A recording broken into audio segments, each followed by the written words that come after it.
अस्सलामुअलैकुम नाज़रीन, आप देख रहे हैं पीटीएन न्यूज और मैं हूं आपकी होस्ट सुंबल ज़िया। शामिल करते हैं आज की अहम खबरें। एफसी हेडक्वार्टर पर हमला करने वाले तीनों अफगानी निकले, इब्तदाई पुलिस ने रिपोर्ट तैयार कर ली। पेशावर में एफसी हेडक्वार्टर पर हमला करने वाले दहशतगर्दों की शनाख्त हो गई। पुलिस ने इब्तदाई रिपोर्ट भी तैयार कर ली।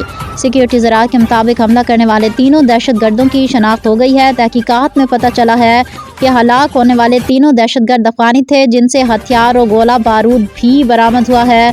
पुलिस रिपोर्ट के मुताबिक एक खुदकुश हमला आवर पैदल चलता हुआ सुनहरी मस्जिद रोड की जानिब से एफसी हेडक्वार्टर्स के मरकजी गेट के सामने पहुंचा। खुदकुश हमला आवर ने चादर ओढ़ रखी थी। रिपोर्ट के मुताबिक खुदकुश हमलावर ने मरकजी गेट के नाके पर खुद को धमाके से उड़ाया।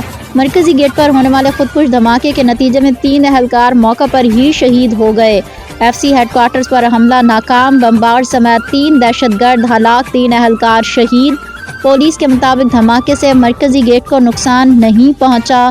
धमाके के फौरी बाद शलवार कमीज पहने 2 हमलावर साइड गेट से एफसी हेडक्वार्टर में दाखिल हुए। दोनों खुदकुश हमलावरों के पास राइफल्स और हैंड ग्रेनेड भी थे। न्यूज स्टूडियो से अब तक के लिए इतना ही। मजीद खबरों और अपडेट्स के लिए देखते रहें पीटीएन न्यूज। अल्लाह निगहबान।